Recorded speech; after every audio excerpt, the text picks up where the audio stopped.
Namaste, angels. Hope everybody had a good weekend. So I'm just sitting here thinking about some interesting stuff that's been happening. For one thing, today is a 9.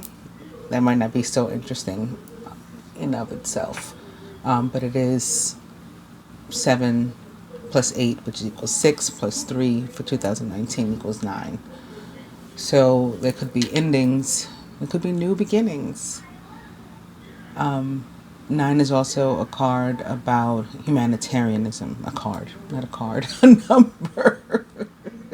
A number. Oh goodness, I'm kooky sometimes. A number about humanitarianism and it being time for you to give of yourself to others, humanity at large, as much as that's possible. And we can start by one person, two people. So last night is when I guess the universe was trying to point this out to me, that the 9 was going to be so significant. But I think specifically the humanitarianism part of it. Of course, in supreme math, it means born. In numerology, it means endings. In angel numbers, it means endings. Numerology means endings and it means humanitarianism. It means both. But yeah, I think that we were to focus on that part. And how the 9s were shown to me was that at 9:09, my phone and tablet indicated that I had 999 Instagram notifications. I did not. I did not. But it said I did, and I took a picture of it and actually posted it on my social media. And so, of course, that got me to thinking about 9. And there are many thoughts that can be made about 9. It's 10:54 right now, so my TV just popped up with a screensaver like in the background, and the time is on it, 10:54. So there's a 9 there, and of course a 19 altogether.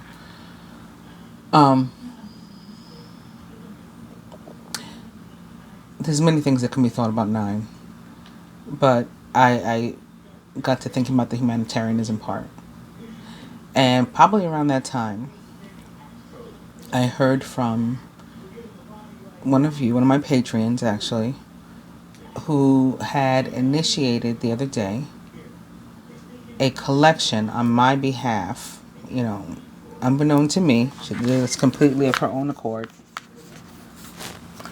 for Divine Light Cleanse for myself. And I mentioned this during the general reading.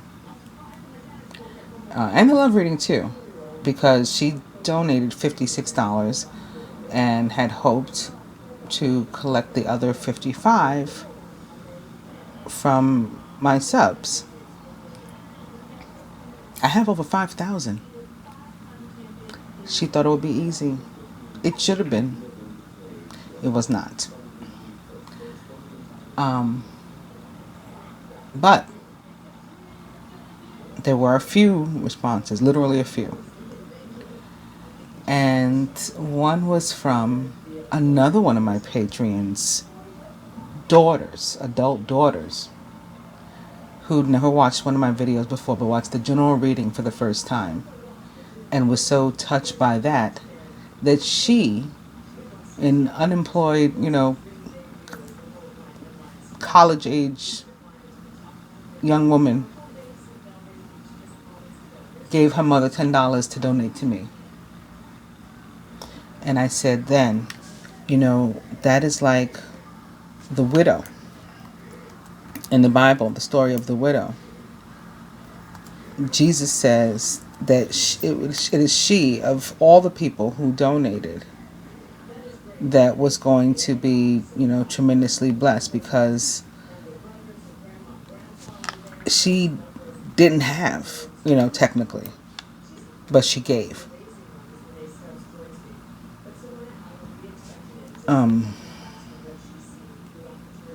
And it's a lesson for us all, and it's certainly not to preach to you guys, to my patrons, because you do support me.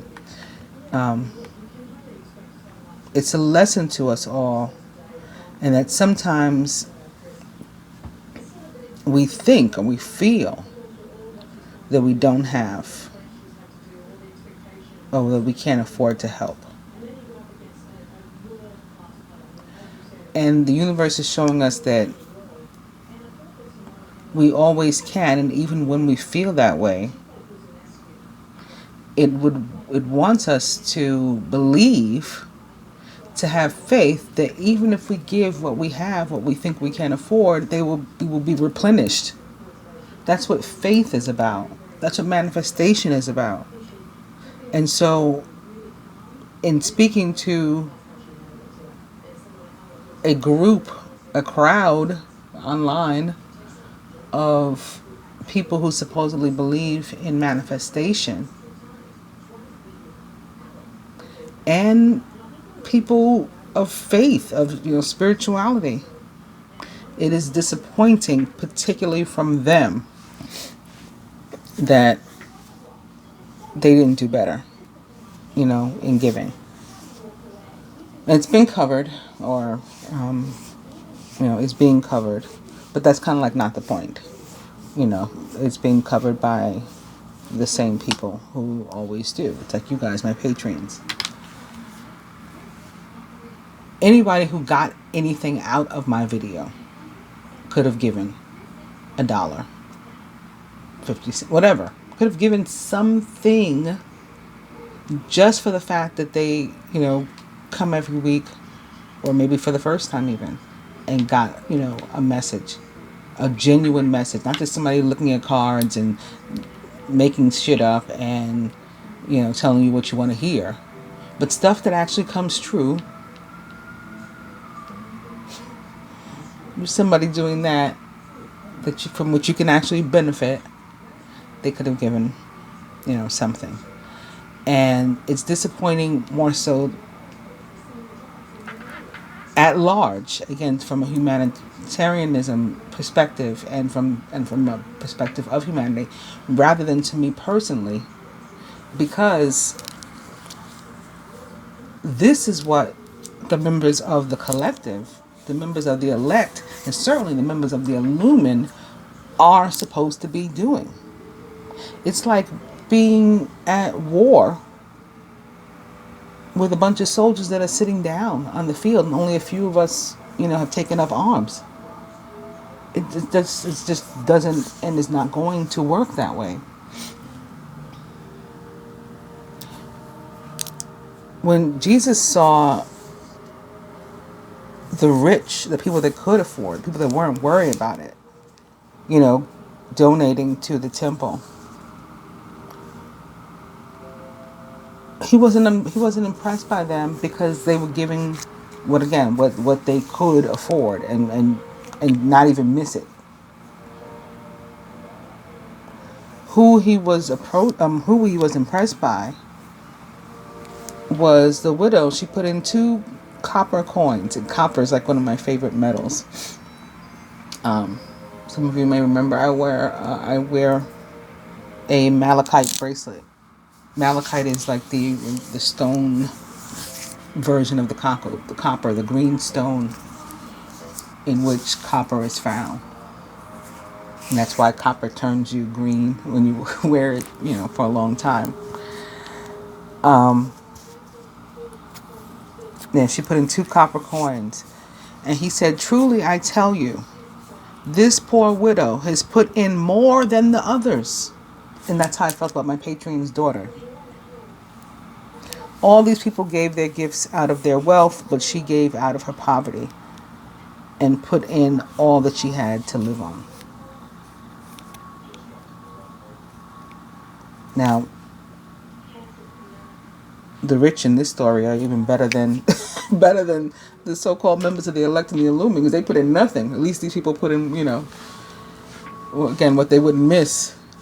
But most of the elect and the Illumin, they just put in nothing. And again, I'm not talking about you guys who already support, already give, and or have done so, when you were able, as long as you were able. I do not at all mean you. But it gets more interesting than that. Today, let me see what time it came in actually.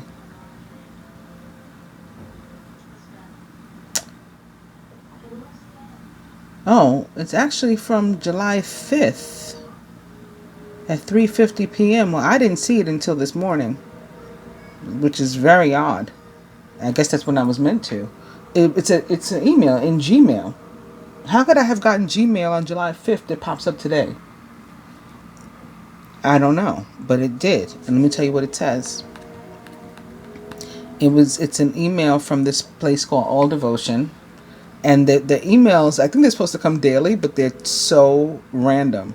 And as long as I've been receiving them, I don't even know when I started receiving them or why. Like from where they came, I don't remember signing up for anything.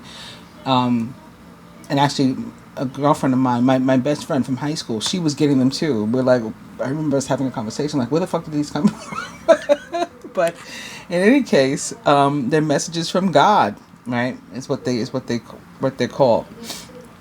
Come from this place, All Devotion, and I received this one this morning, even though it is dated the 5th, and it says, "Today, Queen of Swords, God wants you to know that sharing only increases your share." And this is what I said about my Patreon's daughter. I said she will be tremendously blessed by this moment.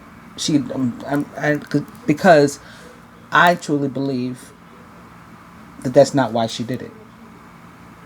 She didn't do it to be blessed, or because she could, or to toss. She did it because it was a genuine donation. So it says, he wants you to know that sharing only increases your share. When you give to the less fortunate, you empower them to add value to the world, a world that you share with them. When their lives get better, yours will also naturally be uplifted. And I totally believe that to be true. And, maybe people weren't considering me to be less fortunate. Maybe they're like, oh, well, she's got money, or we think she does, or whatever the case is. And even if that were true, I had explained in this case, it's like money can't buy you love. It can't buy you a place in heaven. It can't, So even if I did have ample money, I still couldn't buy myself divine light cleanse, because I can't exchange energy with myself. That was the whole reason for my client having, done it of her genuine heart. So I just thought it was super, super interesting that I got this message. Also, another thing that was interesting,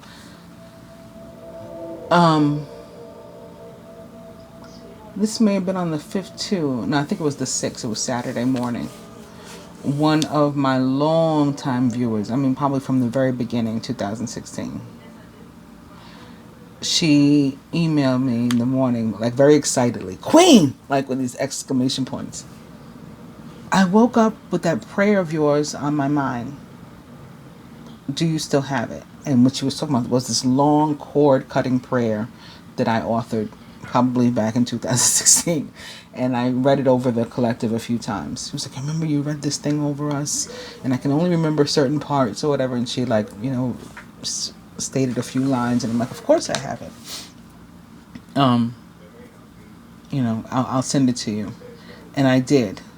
But I had also recently been thinking of that cord cutting prayer, and that I needed to speak it over the collective. Maybe not publicly, again, online, but in general. I'm happy to send it to you guys too. If you can read it over yourselves, speak it over yourselves.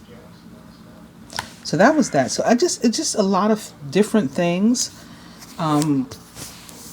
With the universe talking about shit. Oh, that wasn't even it. That wasn't even all. Oh my goodness.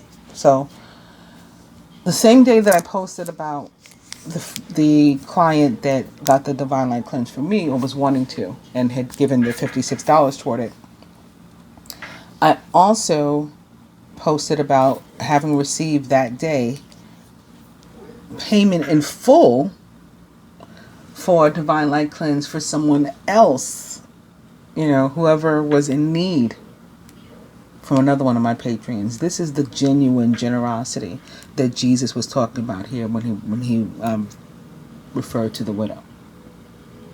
And this is what we're all to do every time we have an opportunity to do so.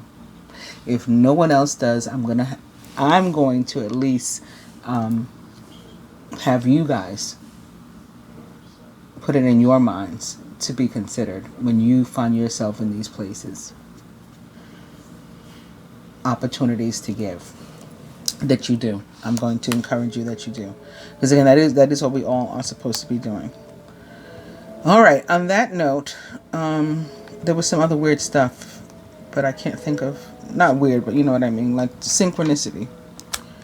I can't think of what that was now. Maybe it'll come up. In any case, again, today is July 8th. This is the reading for July 8th. We're beginning with another 19. It is the year 1099, which is 19. And the First Crusade. Oh, that was something. That was something over the weekend, too. It was the feast, or will be the feast this week. In this week's reading, I'll talk about it. The feast of Our Lady of Mount Carmel. And the Carmelites were actually the first group of nuns and monks, the first order to come out of what were called the Crusade states. Jerusalem, Syria, these places. So basically the Middle East. Orders like this weren't formed of them prior. And so right away I thought about the Templar Knights again too. Because they were monks, and if there were any women there, I don't remember reading about women, but they were, perhaps nuns also. And they too were from places like, parts of Africa.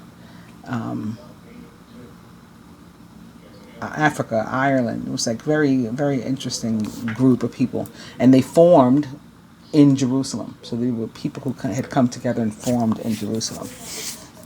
It might be tied to this now. This is the year 1099, and that was the year 1119, which is not far, right? 1099 means the next year is 1100. And so 20 years later, it's quite possible that it was all tied together. And I am getting some chills in one leg only, so that might be onto something here. You guys, perhaps want to think about, or not, whatever. So anyway, the year 1099, the First Crusade, 15 starving Christian soldiers march in religious procession around Jerusalem, and its Muslim defenders look on. 1497, Portuguese navigator Vasco da Gama departs on his first voyage, becoming the first European to reach India by sea. 1777, Vermont introduces the new constitution, making it the first U.S. state to abolish slavery. This is all the way in 1777. Slavery wasn't completely abolished and done with until Texas, finished in 1865. So that was sometime later. It's like 100 years later. Wow. 1800, Dr. Benjamin Waterhouse gives the first cowpox vaccination in the United States to his son to prevent smallpox. 1853, Commodore Matthew C. Perry sails his frigate Susquehanna into Tokyo Bay, opening Japan to Western influence and trade. This frigate was a boat. The name of the boat was the Susquehanna. 1948, the 500th anniversary of the Russian Orthodox Church is celebrated in Moscow. Did you know the Mounties, or the Northwest Mounted Police, begin their march west from Fort Dufferin on this day in the year 1874, which is 9/11 or 11. Famous birthdays: Ferdinand von Zeppelin, John D. Rockefeller, and Nelson Rockefeller. Would you believe Alfred Carlton Gilbert's patent for the Erector set is issued, and it becomes one of the most popular toys of all time on this day in the year 1913. So you got your 19th or 19 and your 13th or 13 together in that one. Famous weddings: 1290. Princess Margaret, 15, daughter of Edward I of England, marries John II of Brabant at Westminster Abbey.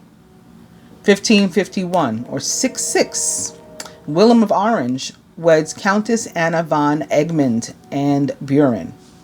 1800, Prime Minister of the UK, George Canning, 30, weds heiress Joan Scott.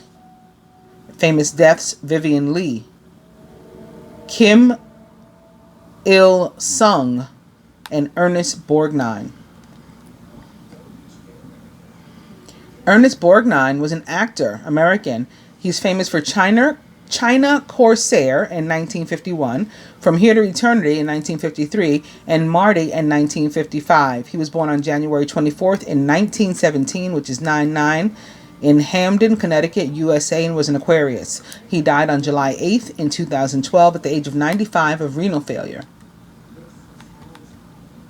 Kim Il Sung, was a North Korean founder, or the North Korean founder, I guess they should say, and dictator. He founded North Korea after World War II, reigning as its supreme leader from 1948 until his death in 1994. Utilizing an unprecedented cult of personality, Kim Il Sung transformed North Korea into one of the most totalitarian states on earth.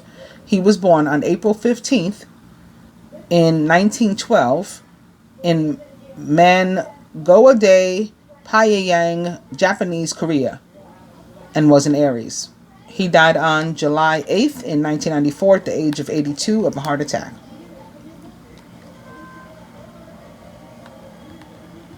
And Vivian Leigh was an actress famous for Gone with the Wind in 1939, A Streetcar Named Desire in 1951, and Tovarich in 1963, which is another 19. She was born on November 5th in 1913, there's that number again, in Darjeeling, Bengal Presidency, India, and was a Scorpio. She died on July 8th in 1967 at the age of 53 of tuberculosis.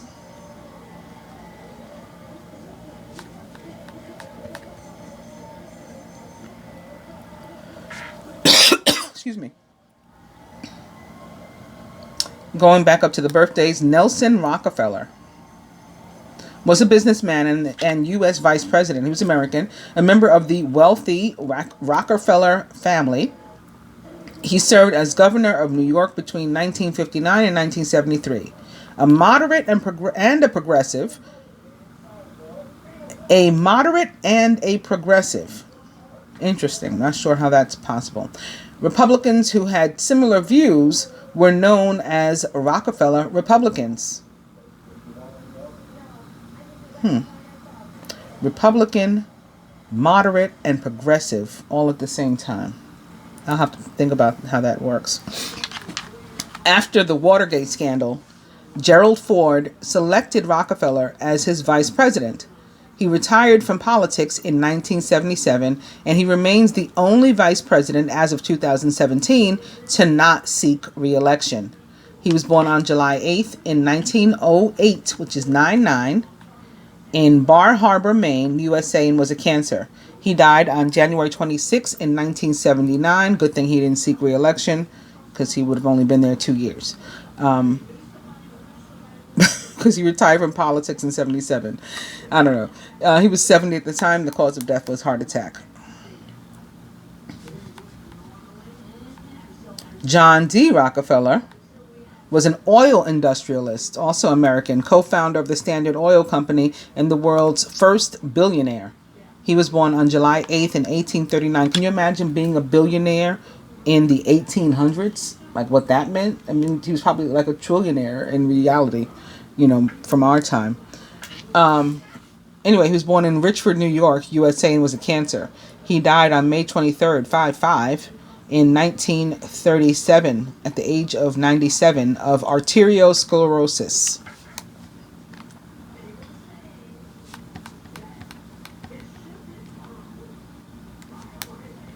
And lastly, Ferdinand von Zeppelin was the inventor of the Zeppelin.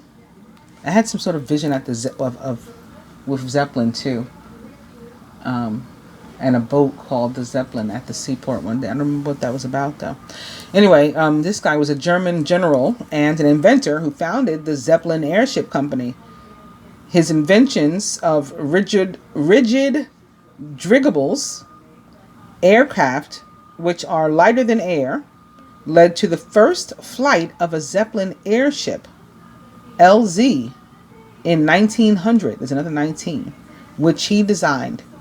Later airships designed and built by Zeppelin confirmed the viability of the airship concept and ultimately ushered in the age of air transportation. He was born on July 8th in 1838, so 9/11 or 11, in Constance, Grand Duchy of Baden, Germany, and was a Cancer.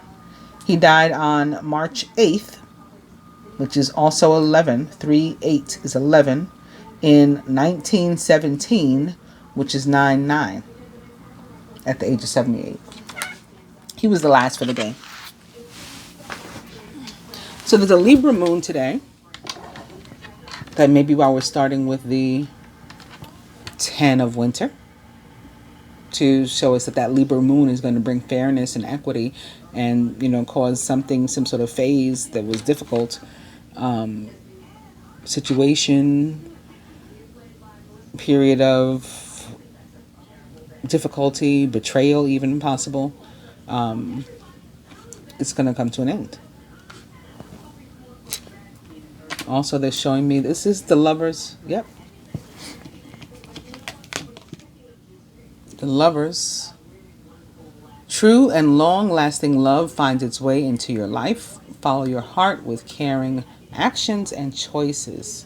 Major Arcana card 6. Interesting.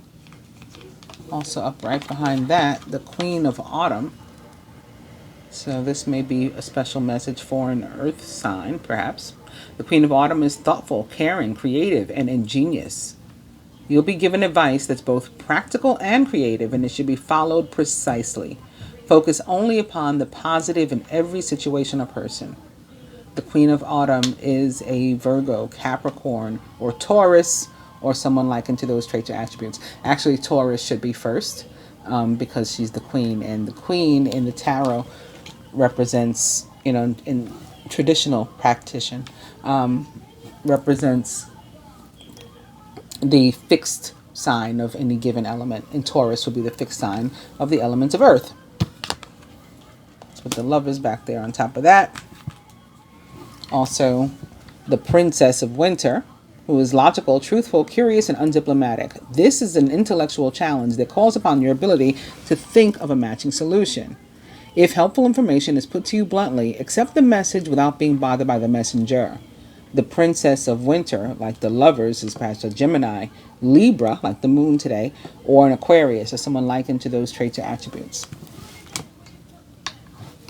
That may be specifically who or through whom the end of a situation, or with whom the end of a difficult situation is coming for you. But back to the dice, we're starting with sex.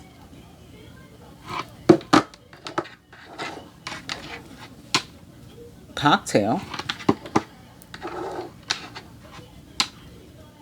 And email.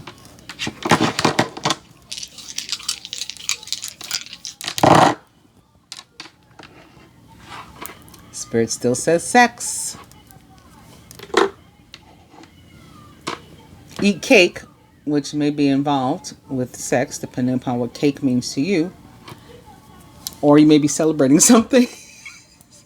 If your mind is not in the gutter, you may just be celebrating something. Happy birthday, or congratulations, whatever is in order. Also, email. So that could be connected maybe to an Aquarius energy that is perhaps showing up with this Princess of Winter. Aquarius, the sign of that sort of communication via technology. And opening to the Six of Autumn. Speaking of equity and, and giving without agenda, donating to others. Here's another sync for us on that note. Your success and prosperity have allowed you to pay off debts, to acquire wise loans, and to receive a grant or scholarship. In return for heaven's blessings, be sure to share the wealth with others through donations of time or money to reputable charities. Oh, I was going to share that I try to remember to donate and share, often and as generously as I can. But I did so this weekend unexpectedly. So that was yesterday. So that was Sunday, 7/7. I don't know if these dates matter. That's why I'm mentioning them. But everything seems to have happened on a different day. So yesterday, 7/7, I got an email from another one of my long-term viewers, and she was telling me that her divine masculine was just really super, super depressed right now, and he may be going to jail, actually, maybe going to prison, and so he's just sort of like giving up on life. Is how she was describing it, basically. And I said, oh God.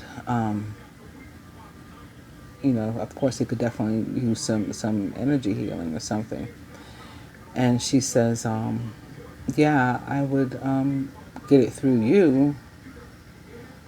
But she had been having some sort of financial difficulty as of late also. And not that I think that my energy healing is very expensive, especially for what it's done for some people. In terms of actual disease and stuff, but that was the situation. And so I said, if you want to get it from me, then give me what you can without worrying about it. Like, don't feel guilty, don't feel sad about it, don't feel badly. Just give me what you can, and I will donate the difference to him. And she was just like, oh my God, like, I can't believe it. So of course right away she made a donation. Guess how much the donation added up to? 19. Donation equaled 19. Even she noticed herself. She was like, oh, some wacky numerology on that, huh? I'm like, yeah. And then charts. She had looked into some other stuff. I told her about the retrograde. She hadn't realized, which was interesting because she knows how to read charts and she's really into that kind of thing, astrology and stuff. In terms of where the planets are, and she hadn't realized all these planets were in retrograde. So I told her, and she looked, and a bunch of the planets for him were at 19 degrees also. So the numerology was fitting for him. So I'm getting off track, but it's in connection to, again, giving genuinely and freely whenever you have an opportunity to do so. It is the way to go. It is really the way to live your life, period. And up into the Three of Autumn, which is more abundance coming to you.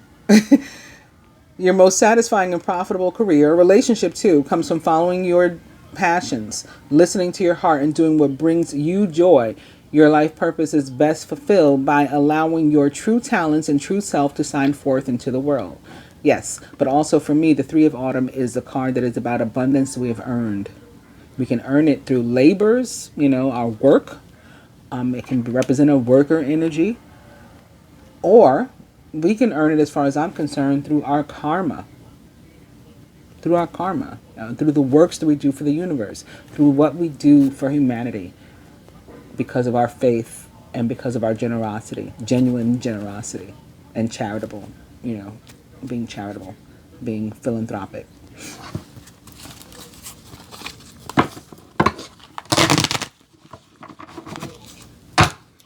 Six of Autumn. And the Sun, card number 19. Do you think that's an accident? A coincidence? Your plans will work out well, bringing you happiness, prosperity, and success. You'll garner the recognition that you so richly deserve, and recognition for your accomplishments that you so richly deserve. I skipped right to the end. Major Arcana card 19, of course, represents the sign of Sagittarius and perhaps other fire signs. The actual sun, Earth's star, the sun, rules the sign of Leo.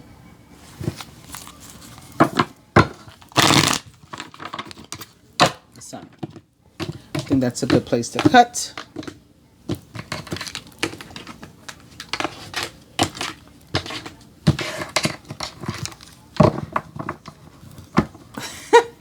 And back to the Six of Autumn. You saw me start with the Sun. We didn't start from here. So, I'm sorry. This is the Seven of Autumn.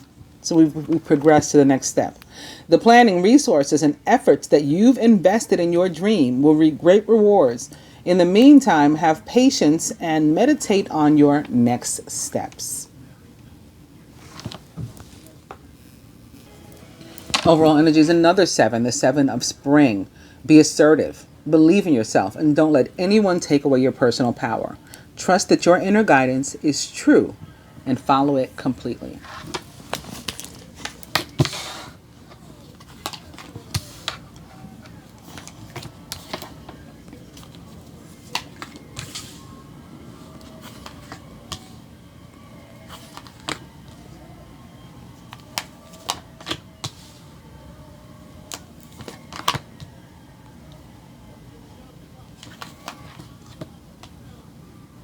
Oh, there's 2 there. They must have been stuck together. You see, can you see in the screen that one is like, yeah, there's 2 there. All right.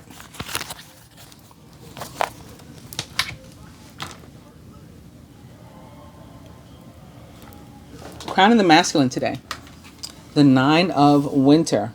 Your worries and fears aren't real. They're fueled by focusing on the negative, which gives power to that of which you're afraid. Stop worrying, let go of fear, and everything will be okay. So like I said, there is something coming to an end, and there is a Libra moon. So that indicates that that ending, this is also a 9, so again, it can be about an ending. That ending is going to come in a way where it is as fair as possible to each party. That doesn't necessarily mean the same, that everybody's going to get the same justice. Everybody's going to get the justice they deserve, if you know what I mean. So again, it's based on the works that we do for the universe, or not. You know, the works we don't do, also we have to pay for that too. Masculine surrounded by the 5 of winter. Your current path isn't leading you toward the happiest possible outcome, so why not change it? Always maintain integrity and compassion, but be alert to the hidden agendas of others. And masculine subconscious, ooh, he's got some funky energy today. The 7 of winter. This 5, 7, and 9, they do always show up together, but usually not like that. I mean, that's just terrible. Caution will help you to avoid the loss of valuables, including non-material resources such as time or peace of mind. Be aware of the results of your actions, as well as what others might be doing behind your back. Masculine just really in a funky place. That doesn't necessarily mean that he's the instigator of whatever's happening here with him. He may be on, the receiving end, but I have to say he's not innocent to be so nervous about what's going on. There has to be a possibility for things to not work out in his favor, or he must feel that way at least.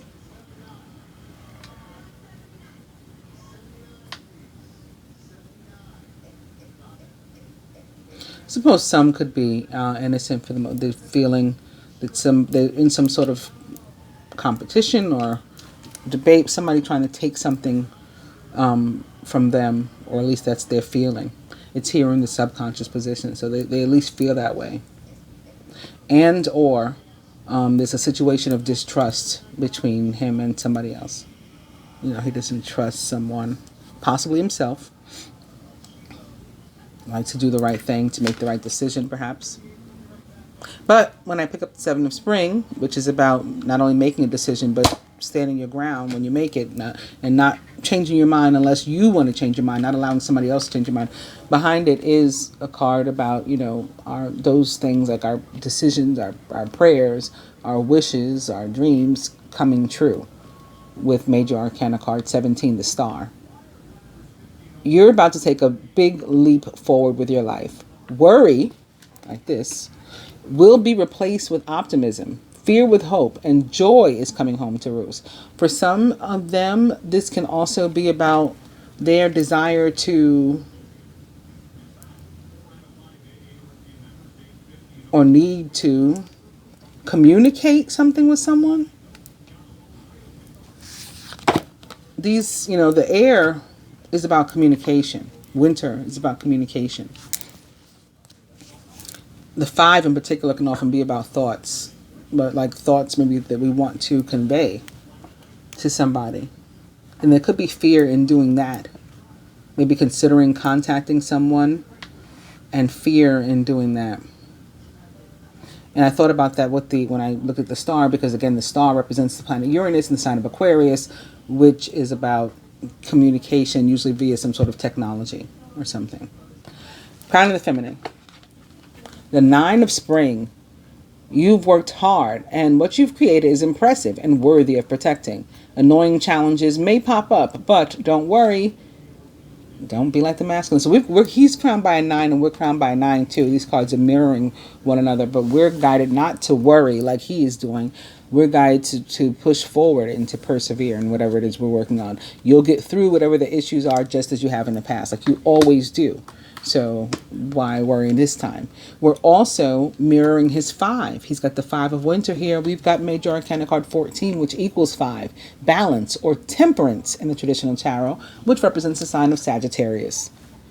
By merging varying points of view, you can generate an extraordinary new idea, compromise with others, and collaborate to discover a better solution. And if this is talking about something that's going on between the two, it's saying that we can work it out. And feminine, you may have to be the bigger person, or the one who initiates trying to work it out, or who is also the smarter of the two, the wiser, and who comes up with a way that you can do so. That you can each end up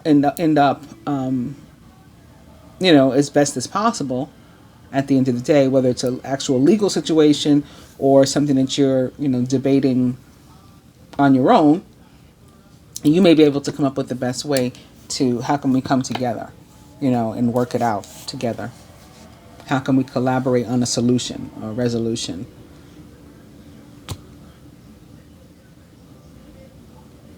The Major Arcana card 14 is also a card of healing, and holding, as far as I'm concerned. Like, I feel it restores us, it makes us whole again. So if something was lacking, was missing, we had some sort of loss or whatever, like this represents recovery. We may have to go after what it is, in order to fill that space, but we're getting it. Feminine subconscious.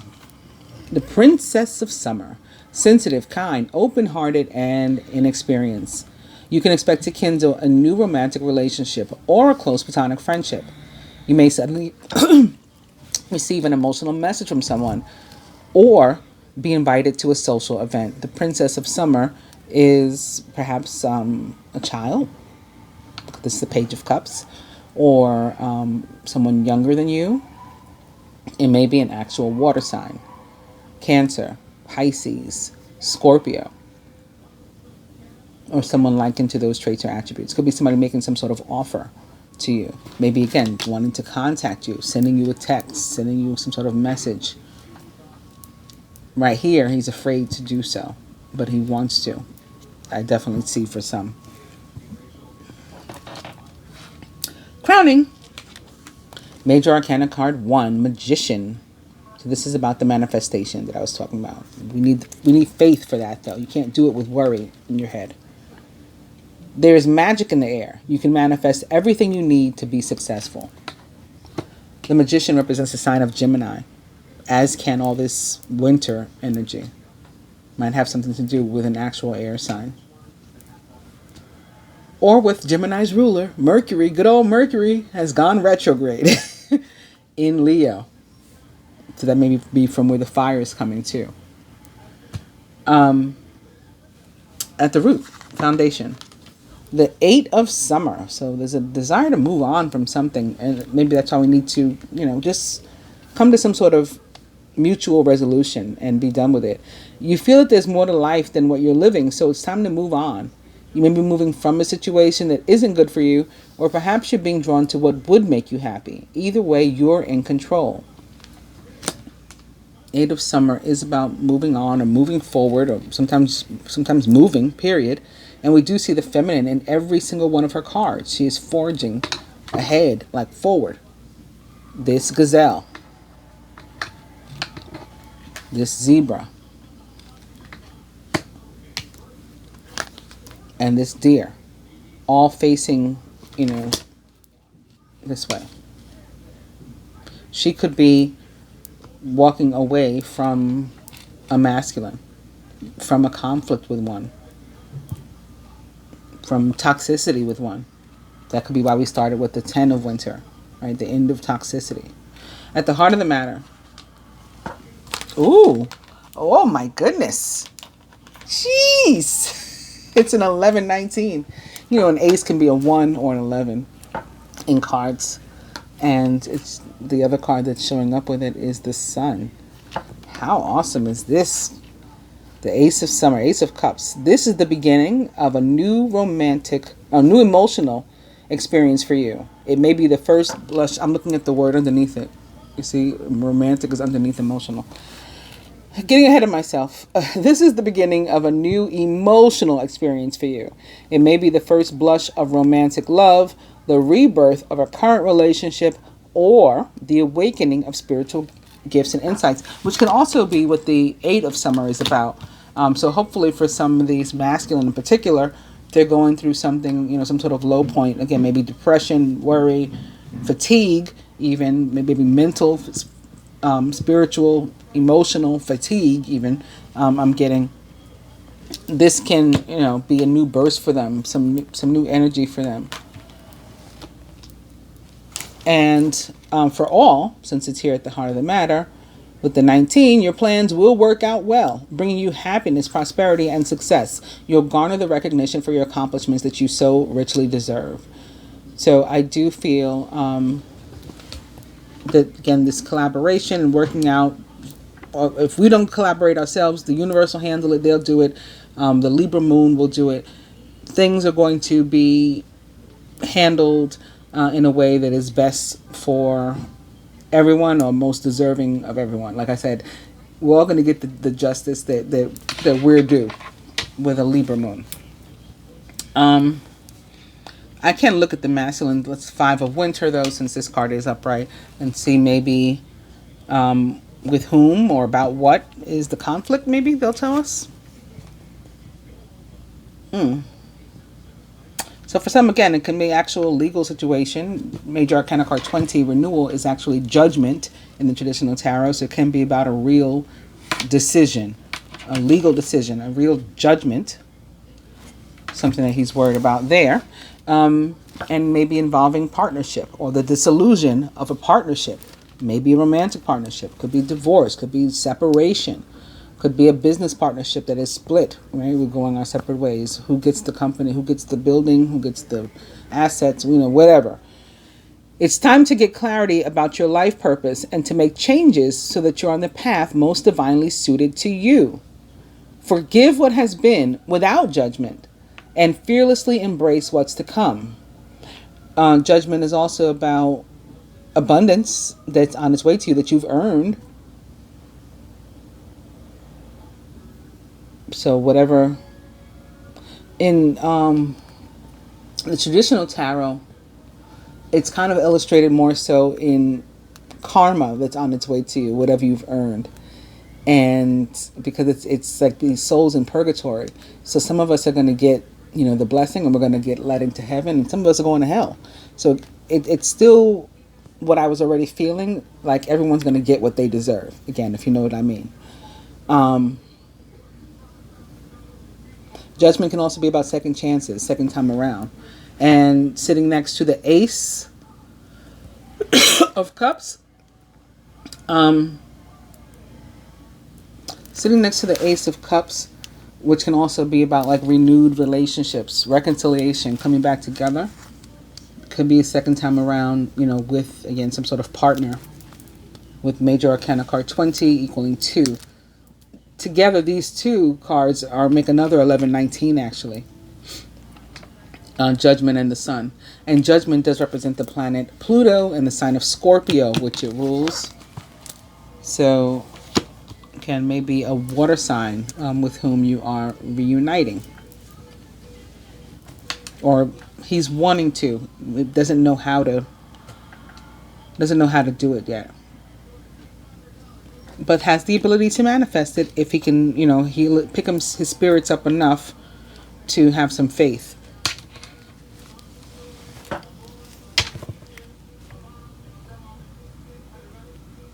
I'll look at the feminines too, and we'll just have two cards in all of these columns. In this whole column here.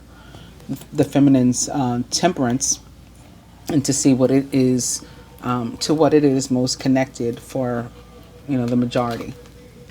The King of Spring, which could be representative of the Divine Masculine, could be, relationship stuff, and him wanting to come back, trying to figure out how to come back, and doesn't know what to do yet. Doesn't know necessarily how to do that. We also saw the Lovers, remember. I was made to look at the Lovers in the beginning.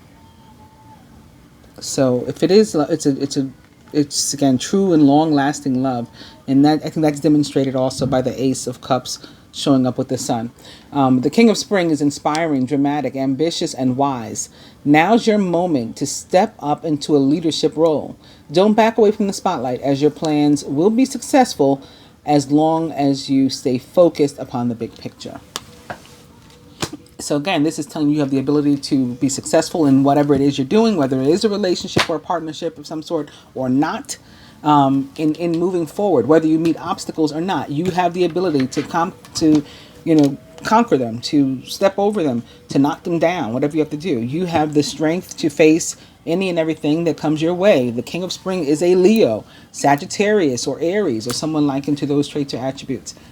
Your ruler, or the ruler of the divine masculine in general, or this masculine energy, Mars, is currently located in Leo. So it's that extra fire. Mercury also located in Leo at present, moving into Cancer, I think this week, while in retrograde. But it's also currently in Leo.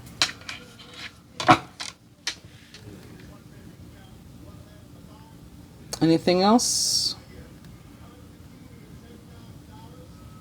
I'll look at the Seven of Winter. It gets better, masculine. It gets better. You maybe even be debating not only reaching out to someone maybe, but visiting them. Trying to figure out how to see them.